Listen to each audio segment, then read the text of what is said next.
Welcome back to another video, guys. Today we're going to be doing a B20 teardown. It's going to be like the other videos. Just do a pretty good voiceover of what I'm doing. This is going to be the motor that I'm going to put into the Integra, if you guys were wondering. This is what came out of it. I'm just going to rebuild it and make sure everything's good and up to my standards, of course. Probably put a VTEC head. But as you're seeing now, I undid the bolts to the valve cover, took the valve cover off.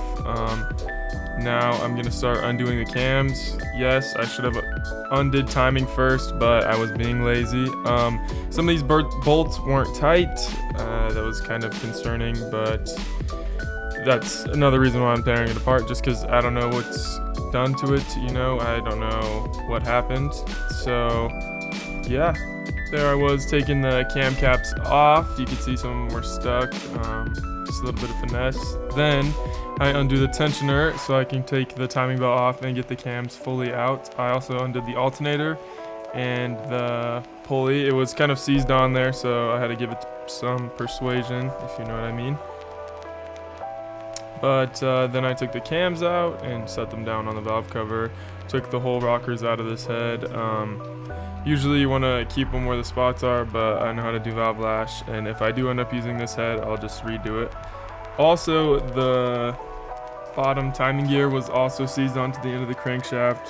I ended up sanding the front of it, and then once I got it off, I got some valve grinding compound and put it on there, and then spun it a bunch just to create some clearance. You can see it definitely was like way stuck. I don't know what happened. Maybe it was like a little bit mushroomed, but yeah, got that off.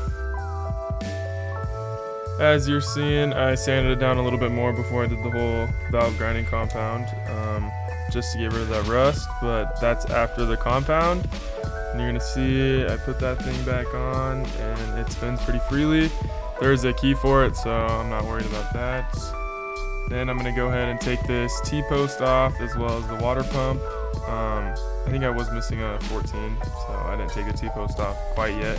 There's a little bit of coolant in the motor, not a big deal. Like I said in the previous video, if you're not spilling stuff. But I got that water pump up, wiped up some of the coolant. There's that little dog, and we were watching him to make sure he wouldn't get into the coolant. There was like 5 of my friends over, so it wasn't really like nobody was watching him.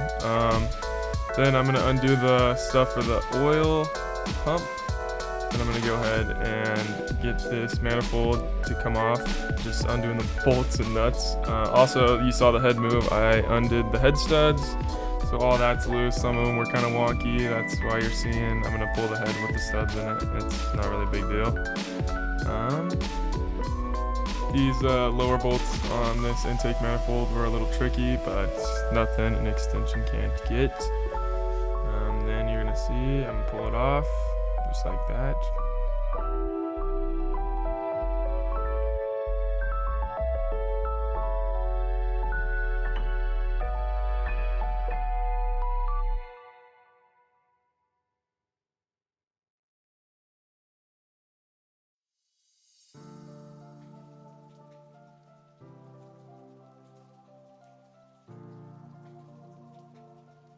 I'm gonna go ahead and undo that coolant line. Obviously it wasn't on there very good. Just pulled that bad boy off. Then I'm gonna pull the head off after I get that little gasket, I guess. And yeah, undo the coolant lines too, of course. I haven't 100% decided if I'm gonna put a VTEC head on this, but I'm pretty sure I don't really want to keep the non-VTEC head, just because I just like revving my stuff up so much. Then I'm gonna go ahead and take off some of the smaller stuff. You're seeing me undo the belt housing bolts. Yeah, I kept the trans on just because it sits on the cart better, I think. Then my friend held the motor while I pulled the trans off. And then I'm gonna go ahead and pull these alternator brackets off, as well as that sandwich plate for the oil feed on the turbo. Kind of cleaned up a little bit, wiped some of the crud off. And then I went ahead and sorted some of the stuff, made sure there was no oil in the oil pan. I wasn't 100% sure if I drained it before I pulled it, but I did. There was a few drops, nothing crazy. And yeah, then I'm gonna go ahead and flip the motor over and start taking that oil pan off.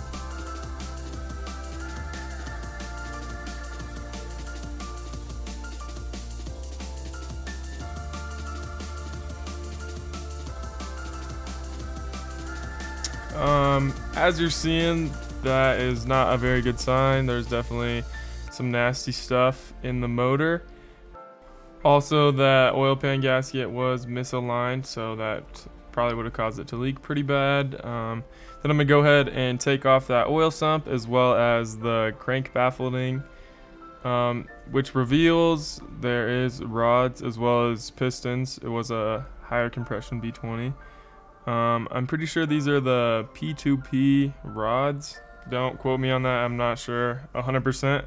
It's just what they look like, and they do have ARP bolts, which is nice. I also haven't decided if I'm going to epoxy this motor either. I feel like that would make some good content. I just gotta buy it pretty much.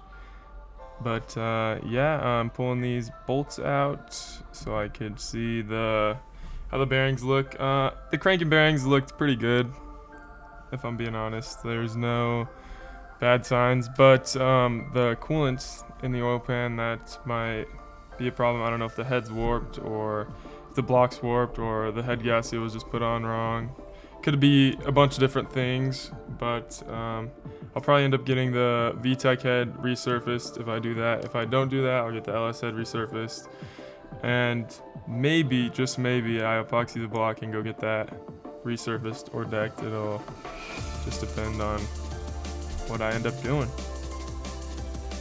This is the last rod I'm taking out. I should have used like a rubber mallet or something to hit those bolts, but I usually just work with what I have. Here I am taking off that rear main cap as well as the oil pump, so I could then pull those main caps off, check those bearings, and also check the crank as well. I am gonna buy some King's racing bearings for this motor just because those are my favorite bearings and I think they do the best in these motors, and the clearances always come out great. But yeah, that's gonna be the end of this video. I hope you guys enjoyed. Leave a comment, like, subscribe, the usual stuff, and thanks for watching.